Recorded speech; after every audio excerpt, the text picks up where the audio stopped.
Hello and welcome back to the next lecture. Today we're going to talk about translation.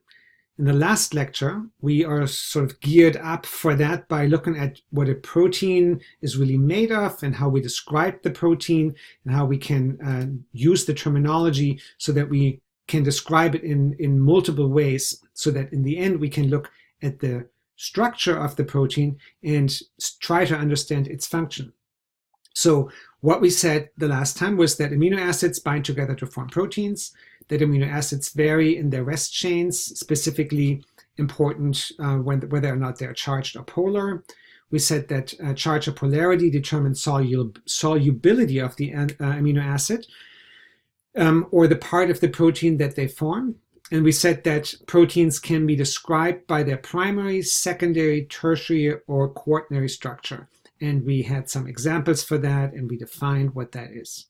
So today we want to see how these proteins in all their glory, in all these structures, are actually made. What is making the peptide bonds in the primary structure? What is allowing it to produce these elaborate three-dimensional structures? So we're going to look at the process of translation. So when we think about translation, we can think about translation as part of this process, the DNA being transcribed to RNA and the RNA being translated into protein. What is the name of this process? What is the general way of how we describe this process of DNA to RNA to protein? Can you remember? That is the central dogma, right? This is the central dogma that tells us that that information flows from DNA to RNA to protein. So today we're going to talk about this part of the central dogma, that is the translation part. Earlier on in the class we talked about transcription. Today it's about translation. So on this slide what you have are the required parts of translation, all the bits that go into translation. What we need is a messenger RNA, so a transcript as it's also sometimes referred to, that was transcribed from the DNA in the transcription process. Then we have a set of proteins, and they're called factors. Factors are sometimes another word used for proteins. All of these are specific proteins that are required. We talked about transcription factors, if you remember. When we talked about transcription, those were proteins that were allowing the recruitment of the polymerase. While here, we're going to talk about factors that are allowing the initiation, the elongation, and the release of parts of the translation machinery, and they are required for translation to occur. There's a set of proteins that produce something, and any enzyme that produces something is usually either a synthetase or a synthase. And so these are synthetases. Not so important right now what the difference between those two is, but important is that each amino acid that is going to be incorporated into a long-growing chain has to be attached before it can be incorporated into this long-growing peptide chain to a transfer RNA. So that is a type of RNA that structurally is made up of RNA rather than DNA. We looked at the differences between DNA and RNA on the molecular level. So it's an RNA molecule, but it's not one that gets actually used as template to produce a protein in the end. This is what's called a structural RNA. That there are three types of RNA. We've now encountered two, the transfer RNA and the messenger RNA. And then there's a third one that we'll discuss, and that's the ribosomal RNA. And that is making up the ribosome. So the ribosomal RNA plus some ribosomal proteins that make the ribosome, together make the ribosome. Okay, so we have the ribosome, we have transfer RNA, we have transfer RNA that is bound to amino acids, then they're called charged, even though this terminology is not to be confused with electric charges, that need to charging. This just means it's now ready to go, charged and ready to go because it is bound to an amino acid. And we have these enzymes that facilitate the binding of these two. So that's all the parts that will go into this. So let's look at the parts by themselves. We have the ribosome. The ribosome is made up of a large and a small subunit. I can't help but thinking when I look at this, I have to think of a hamburger bun. There's the top part of the hamburger bun, there's the lower part of the hamburger bun, and then there's this piece in between, and that is where later on we will see everything happens. And that's the same, the things that are interesting in a hamburger bun is what's happening in between the top and the bottom. And you see that that's the same here with the ribosome. So on the top part of the ribosome are 3 specific regions, and those regions are defined by the 3-dimensional structure of the molecule that makes up the top part of the ribosome. They're referred to as the exit site, the peptidyl site, and the aminoacyl site. And we'll say exactly what's going to happen in each of these 3 sites when we talk about the process of translation. So the transfer RNA, I told you about the transfer RNA a little bit, and I said that it's made of RNA, not of DNA molecules. Remember when I said RNA is usually single-stranded? Well, tRNA is sort of a bit of both, and it's kind of, you could maybe say an exception, if you will. So why is it double-stranded? Well, it's double-stranded only in parts of it because it makes this strange 3-dimensional structure. People refer to it as the clover leaf structure because it's like 3 leaves and a stem. When you draw it, and then when you draw it like this in the clover leaf structure, you see that it has this D loop on the side over here and has a T loop on the other side. And it has these parts that are sometimes referred to as hairpin loops, like a hairpin. Those are these things that you stick in your hair when you want to shape it into a certain way. So they have a loop at the end, right? So that's why this is sometimes referred to as a hairpin. But the point is that here you have base pairing between the ends of the same molecule. So this is the 5' end. It goes all the way around. It's one molecule, goes through the D loop, the anticodon, the T loop, and then ends over here. And at the end is the amino acid attachment site. That's where the cargo gets loaded, right? This is where the amino acid gets loaded. Now, there are so many amino acids, and we looked at those the last time, and we said they're polar and they're non-polar, and there's charged ones, and there's all these different types, in fact, 20 that are making up most proteins in nature.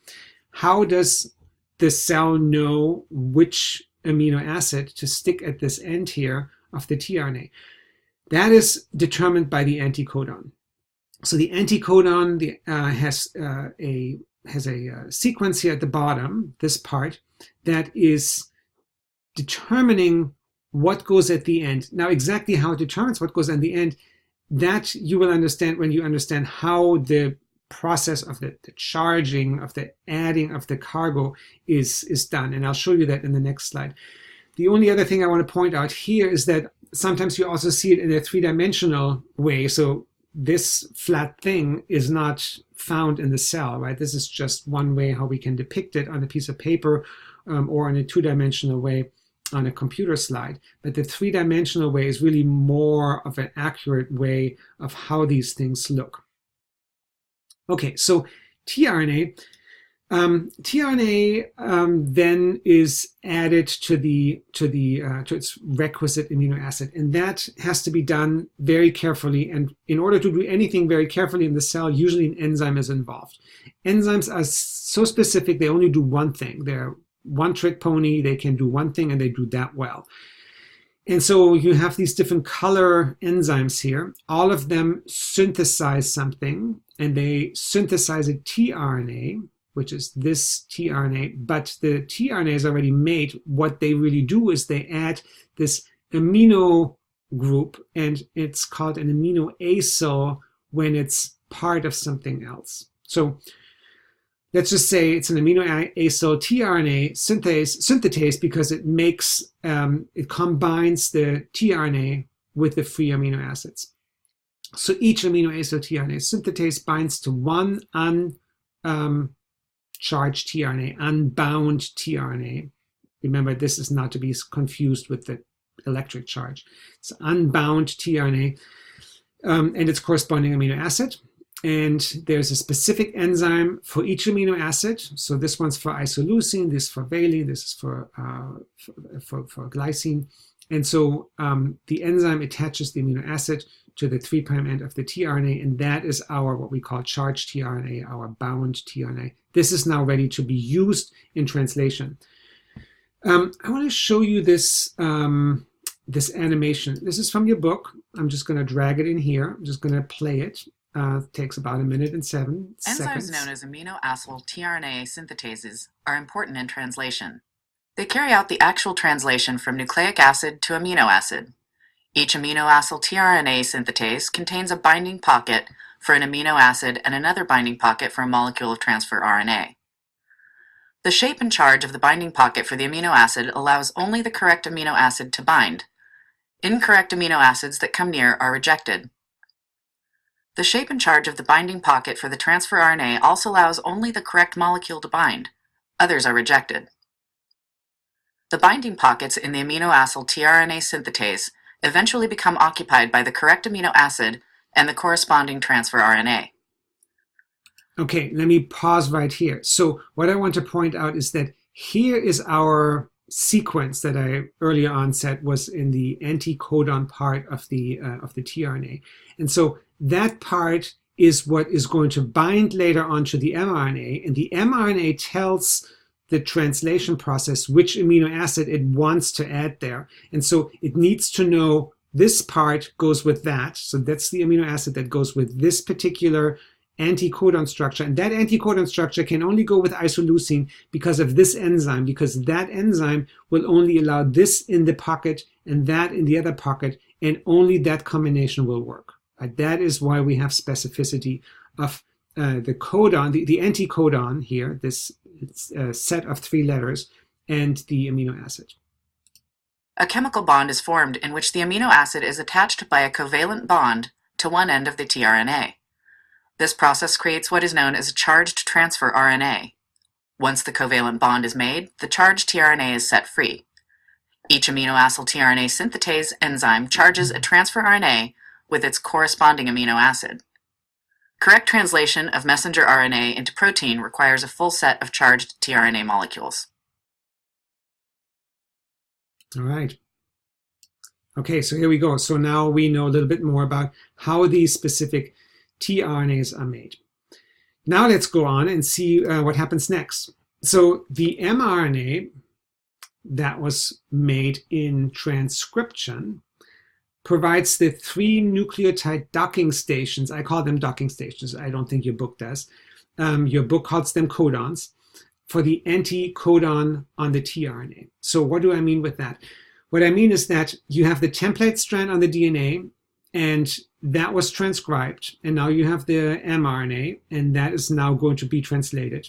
And that sequence that is going to require its complement, its specific amino acid that can only fit there, is determined by the sequence of 3 nucleotides. And that is called the codon. This set of 3 nucleotides is called the codon.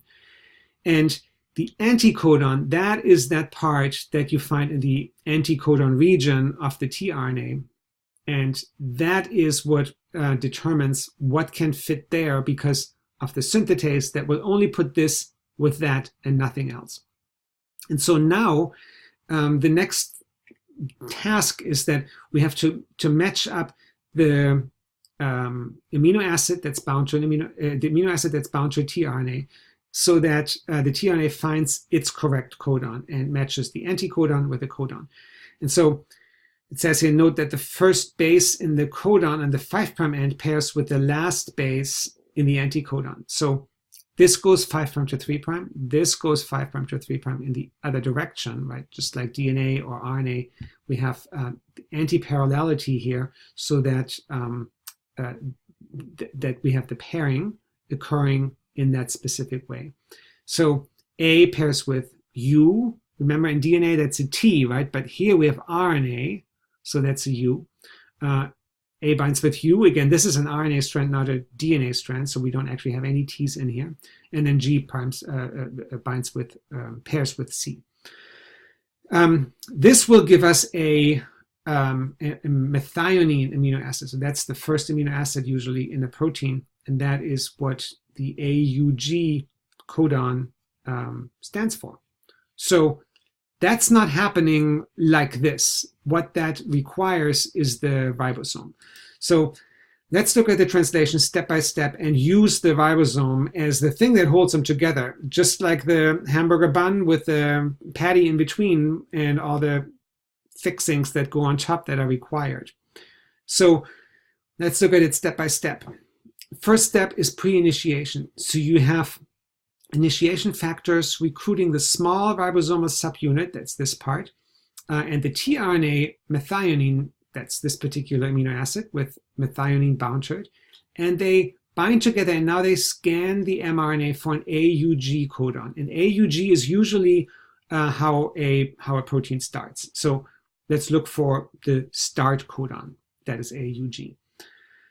So the scanning occurs, and there is an AUG, and so therefore now when the complex reaches an AUG, the large ribosomal subunit joins, that's the bigger part up here, it joins the lower part.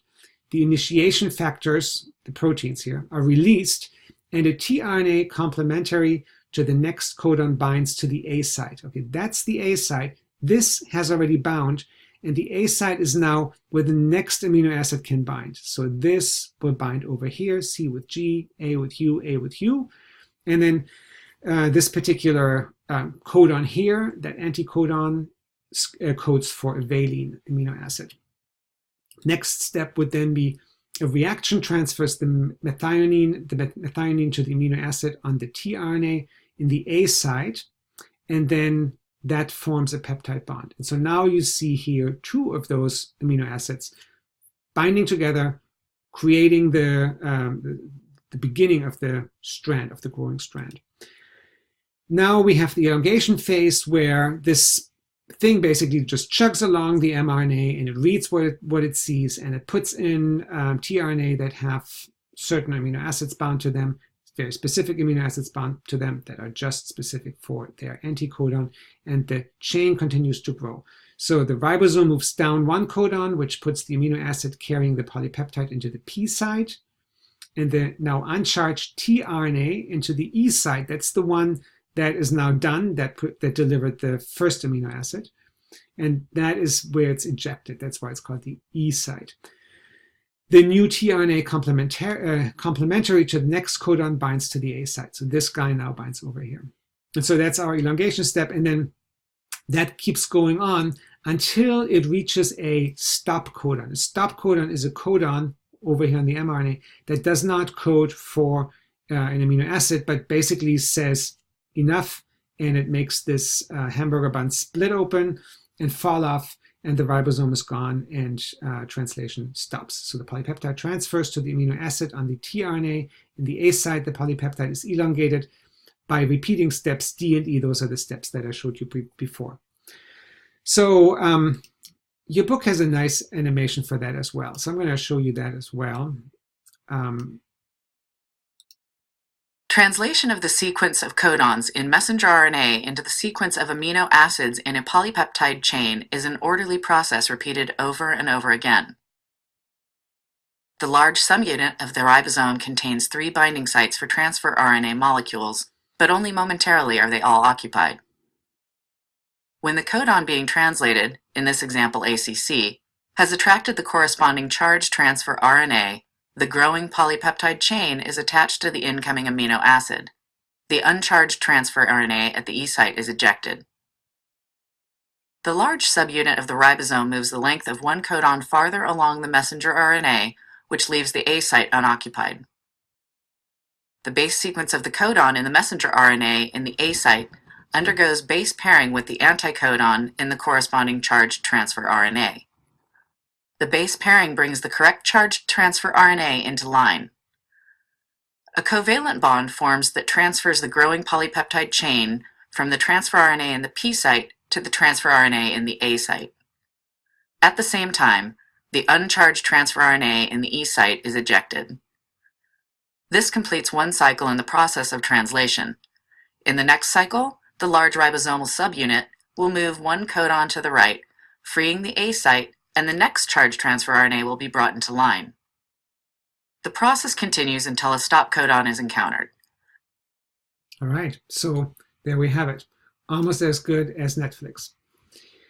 Okay, so now the question is, how was this discovered? How, I tell you things, and in this class, there's a lot of giving you information, but biology really is a science where you do experiments and you, from those experiments, learn new things. And so in the end, when you graduate with a biology degree, you want to be a scientist who can gain new knowledge, right? Not just know old knowledge, but also gain new knowledge. And so one thing that and what your book also does, and what I would like to do in these lectures as well, is to point out every now and then how we know what we know. Why is it that we know that this process works that way? And usually there were ingenious scientists that came up with great experiments that they could use in order to deduce certain things that we now just sort of take for granted as facts. So your book has a little box, and I took that information from there, and I want to show you these experiments that were done briefly. So what scientists did is they created these synthetic mRNA strands. So here's an mRNA strand, and back then, even though they didn't know how translation occurred, they did know how to synthesize an mRNA strand. So mRNA could be put together at will, so to say. And so what they did is they started with an mRNA strand that only consisted of uracils. So U, and they put all of that together into a test tube. So I have that over here. Long synthetic strands of mRNA with known sequence were made, and these strands were mixed with ribosomes and buffer and allowed to be translated, and probably also elongation factors. It was probably a crude cell extract that had everything in it. They made sure that it had the ribosomes and a right combination of buffer. This is all trial and error until things started to work. And then they analyzed the protein or the polypeptide that was made. And they only got a phenylalanine chain. So it was one phenylalanine after another. This is one amino acid, the next, and it was always the same. So if you have a set of U's, then apparently you get a phenylalanine chain. Now, that, of course, could mean that one U stands for one phenylalanine, right? Well, then the question is, if one U stands for one phenylalanine, but we only have 4 letters of the alphabet in the mRNA, but we have 20 for the amino acids, then how do we code for 20 amino acids with just the 4 letters in the nucleotide alphabet? So the next thing they made is this set of mRNA that had a UCU, CU, CU, CU sequence. And they looked to see what they would code for when they were translated. And they saw that it was always 2 different ones, and then it was repeating it. Serine, leucine, serine, leucine, serine, leucine, and so forth and so forth. They didn't know, what is depicted here. They didn't know that these 3, the UCU would stand for serine and that the CUC would stand for leucine. But it now became more clear that, apparently U by itself does not stand for phenylalanine. Just in this context, it stands for phenylalanine. In this context, it stands for serine. Okay, so now let's change it up a little bit more. UCA, UCA, UCA. And you see, at that point, you also get serine. Interesting. Here you had UCU and you got serine, and here you have UCA and you get serine. But if you have a set of 3 that are always repeating, apparently you always get also the same amino acid. So that and this would explain each other, right? So it could be that here it wasn't one coding for 1, but it was that actually a set of 3 nucleotides was coding for 1 amino acid. So, okay, with the exception of the fact that this set of this code, the set of 3 nucleotides, seems to be coding for the same better this one here, that this codes for the same as this one, they were a few steps further. And so then they basically made, by trial and error, all combinations and tested them until it was clear that it was always a set of 3 nucleotides that coded for a specific amino acid. And the other thing that they noted, and that is depicted here, is that depending on where the process started, that could also change what the outcome was. So if the reading started at the UCA, it would produce serines. But when the reading of the same exact mRNA strand started at the C, so let's say we didn't have that U here and we started the process at the C, you got a different amino acid. So the way that the ribosome read this, the reading frame, the way that it was using a set of 3 that was connected with each other, became clear relatively soon as well. So that was how the DNA code was cracked. Lots of different experiments, lots of different substrates that had to be made and then analyzed to see what they actually coded for. With that, they developed the DNA code. So that's this table that you often see nowadays, where you can look up from any code position what amino acid you get from that.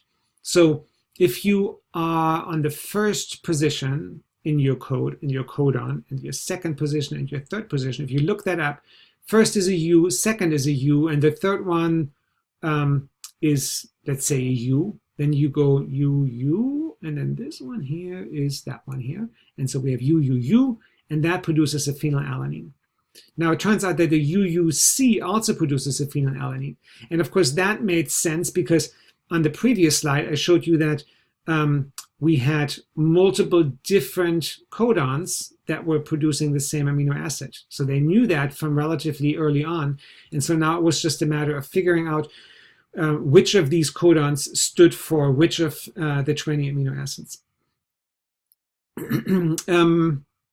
Yeah, and so the way that this table tells you what the amino acid is, it also tells you which multiple codons code for the same amino acid.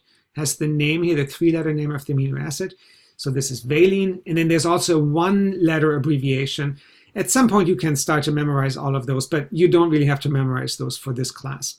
But just so that you know, there's a single-letter abbreviation code and there's a 3-letter abbreviation code. The 3-letter abbreviation code is sometimes easier to remember because this is valine, this is isoleucine, but the F stands for phenylalanine. Well, with PHE, you may remember what it is. If you just look at C, you may not so easily.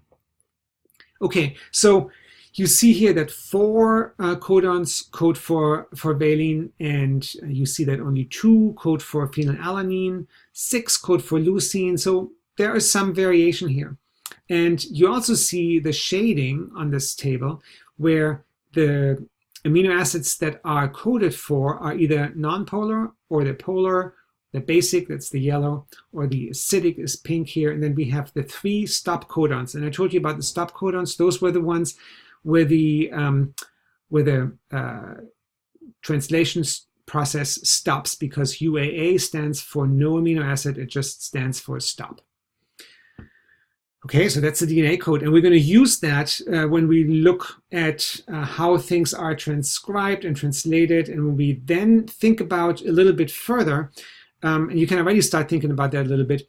If you have a change in the DNA because of it's called a mutation, and a mutation can occur through a number of things. It can occur spontaneously, naturally, because the transcription and the whole machinery in the cell is not completely 100% perfect. So mutations can occur all the time.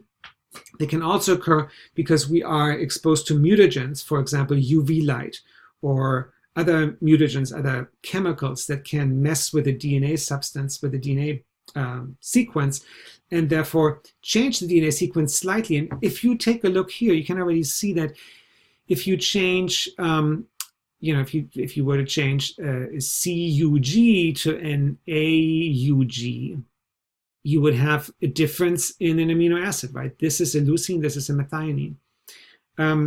if you change a UUG to a UCG, that's just the second one that's different. That's also only one nucleotide difference. But see that there is a difference in the effect that this mutation might have. And why is that? The reason why that change from a serine, from a leucine to a serine is so much, from a leucine to a serine is so much more important is because now you change not only sort of the amino acid, but you also change the type of amino acid. You can change it from a non-polar to a polar amino acid.